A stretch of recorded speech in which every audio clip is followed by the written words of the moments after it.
Georgia woman arrested after having miscarriage. 24-year-old woman was found unconscious and bleeding, only to be charged with concealing the death of another person, a 10-year felony. Autopsy confirms natural miscarriage with no signs of injury or trauma, never took a breath. Yet prosecutors are still going ahead with felony criminal charges. Roughly 25% of pregnancies end in miscarriage, and here's the really important part. There are no legal standards written into law on how people should dispose of fetal remains. Now, I have known a lot of people who had miscarriages. I didn't know any of them to go uh, put them in a grave. A lot of women who have miscarriages have flushed it down the toilet. I think that's actually pretty common. So here's a little news report on this. We've got an update in the case of a woman accused of leaving a fetus in a dumpster in Tifton. Tift County Deputy Coroner Blair Veazey told WAOB that the mother had a natural miscarriage.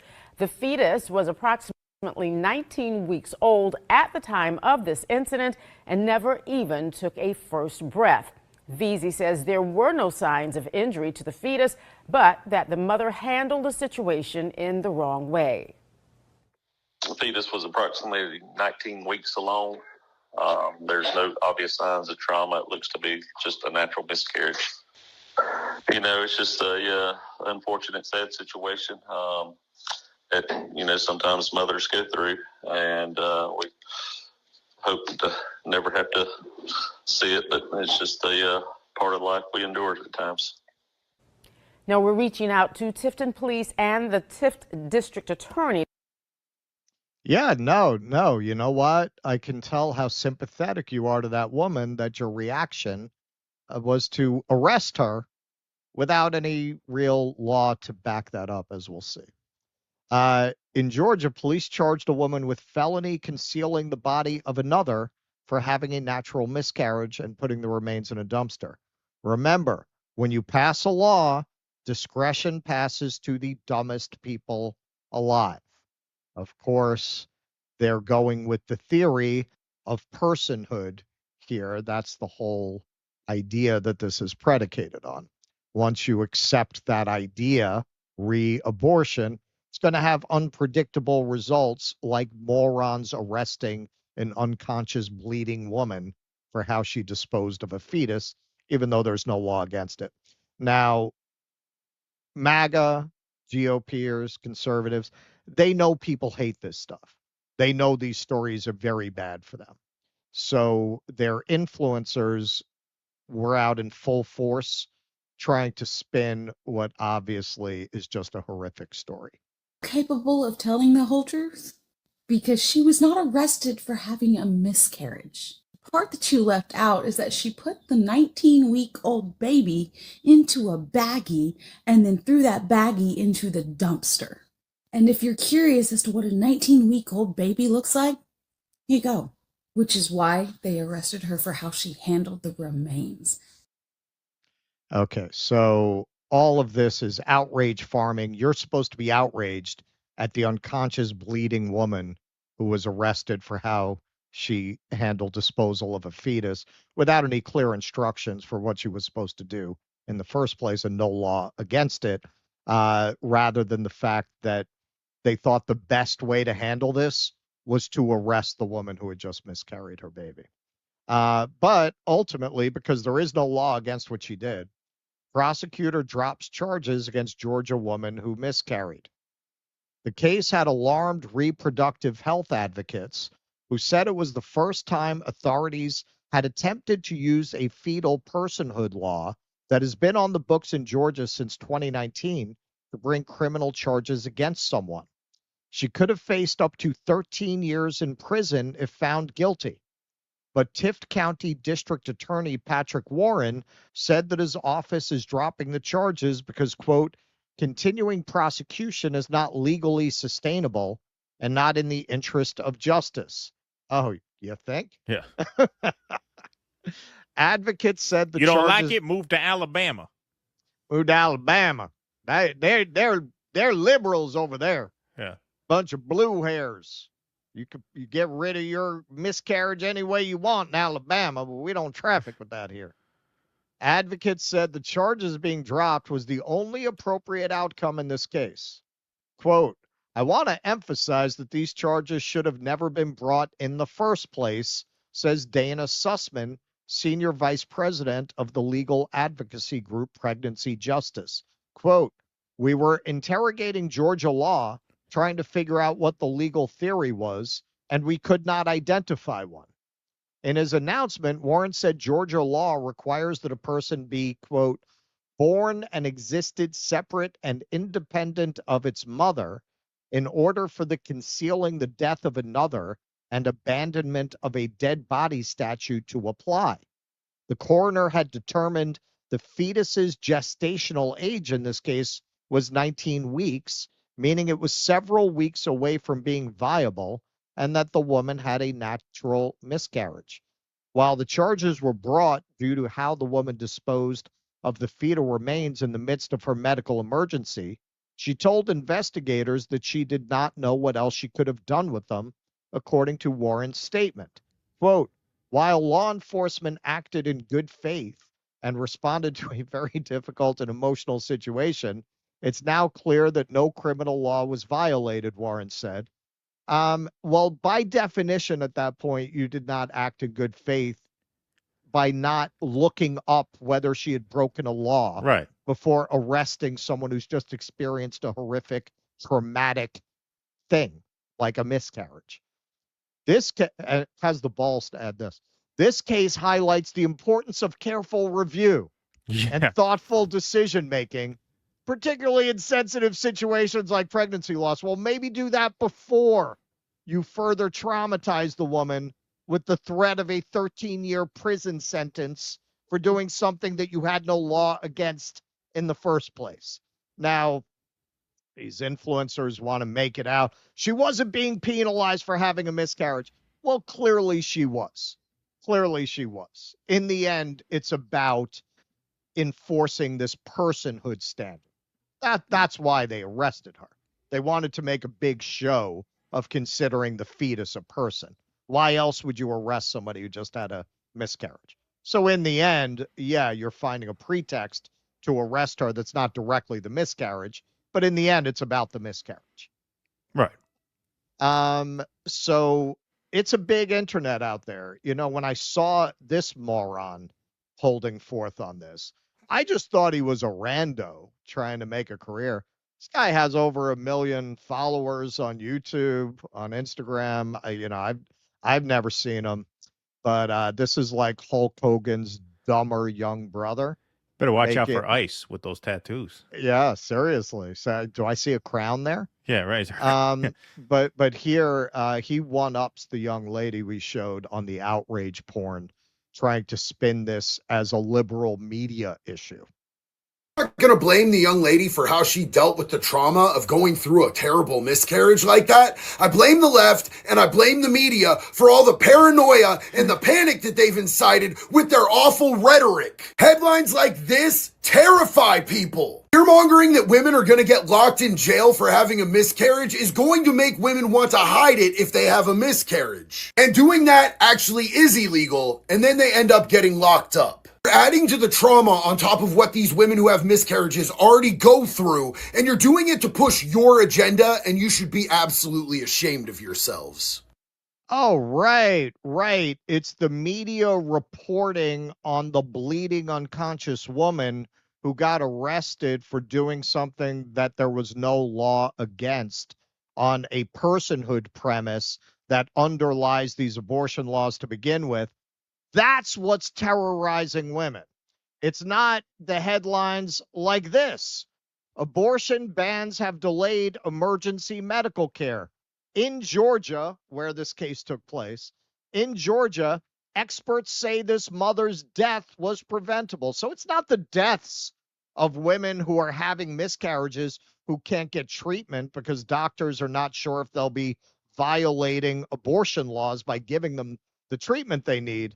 That's not what's terrifying them. It's the liberal media reporting on this insanity. That's what's terrifying them.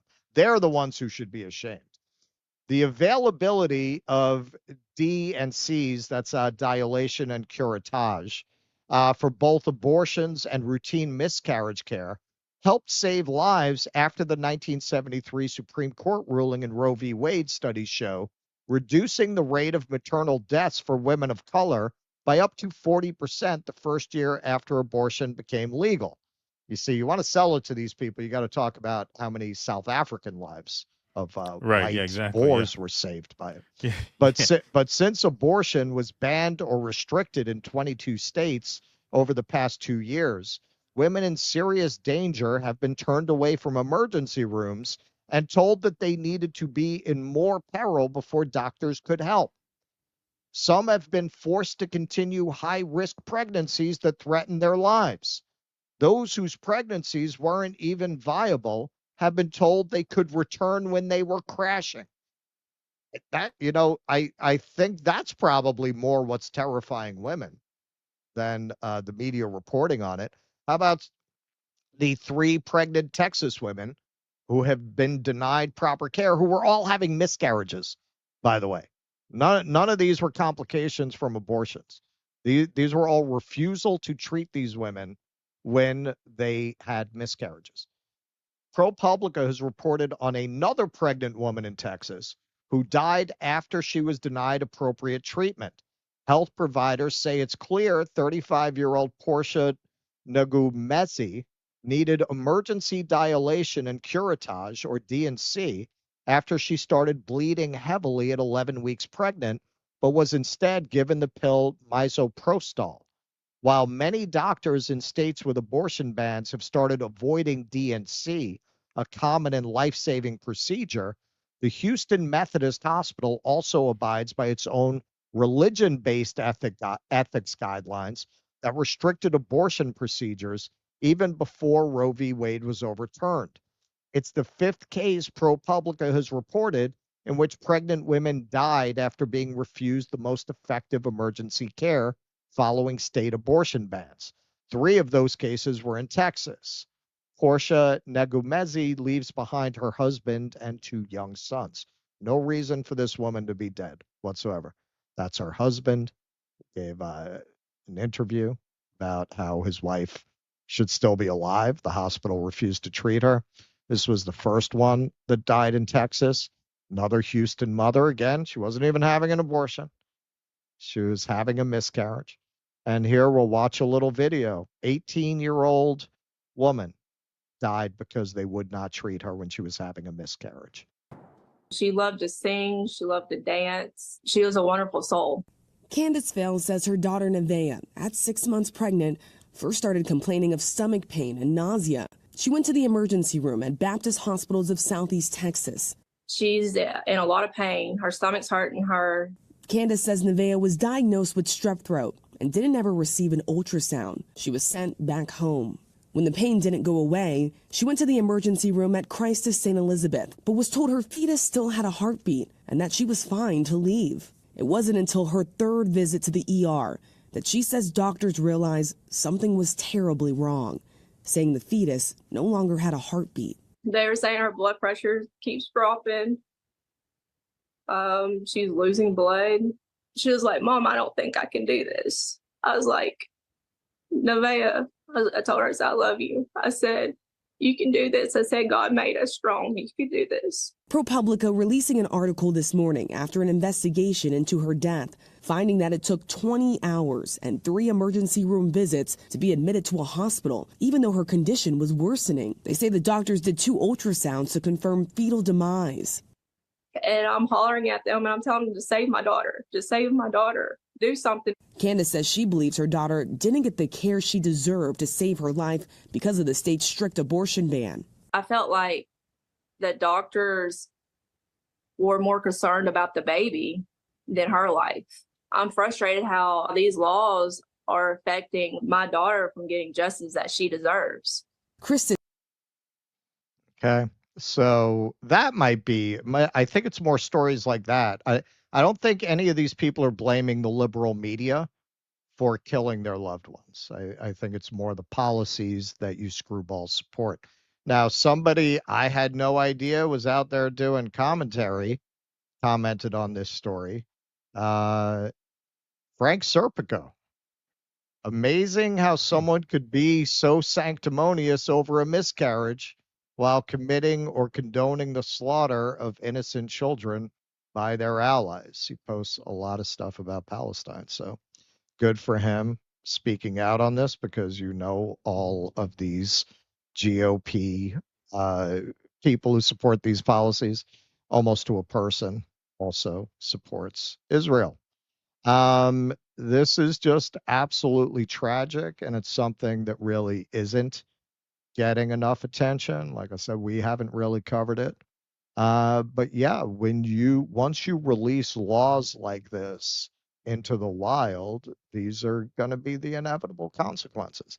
Everybody knew women were going to die as a result of these policies, and indeed, women are dying. Hey, you don't believe in abortion? Don't have one. It's none of your freaking business. And for the libertarians who supported a policy that ran on this agenda, you should be ashamed of yourself. Yeah, I mean, that is it's a horribly tragic story, obviously. And this is part of why, that news report said 4 days till election day. This is part of why I called the election wrong, because the 2022 voters really prioritized this in a way that the Right. 2024 voters Right. did not. Yeah. And that's because of, as we covered in the last, I think 2 shows ago, a lot of the Trump voters are the low propensity voters, the voters who only come out during the presidential year, not necessarily in the midterm year, which is why it's kind of apples and oranges to compare those two voting populations. My suspicion was that the country was so depressed that there wouldn't be as much of a difference between those two populations as apparently there was. But yeah, this was an issue that was extremely potent in 2022 and 2023. We'll see how large this looms over the midterms, where you get the higher propensity voters. This, in addition to every other betrayal of the Republicans, who now have a more working class base, who are particularly vulnerable in situations like this. These kinds of stories happen to people who can't afford to simply fly to New York, where you can Right. get Right. the care you need and then fly back, right? Right. I mean, these do affect poorer people. And yeah, I mean, it's just horrible. I mean, what else is there to say? Yeah, and that wouldn't even help, because you don't know you're going to have a potentially fatal miscarriage until you're having one. No, it's too late. It's Like too that's late. that's not even an economic issue. If you have an ectopic pregnancy that's not viable and you have to go for emergency, surgery to save your life, like even traveling through one of these states is risky.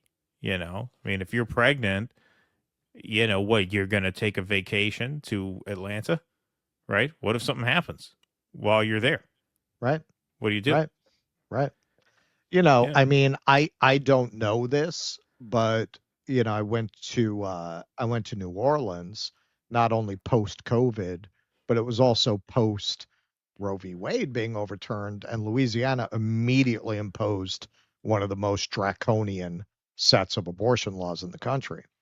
And one of the things I noticed immediately when I went to the same clubs, the same performance venues, same cabarets I had gone to in the past, was how dead they were and how many less performers there were. And I don't know that it's connected. I suspect that it is. If you're a creative person, are you going to move to a place with those kinds of abortion laws? Right. Like who's going to want to move to a place that has that? It has an effect on your whole culture. It has a big effect on who's going to want to live there. Of course. Of course. Please clap.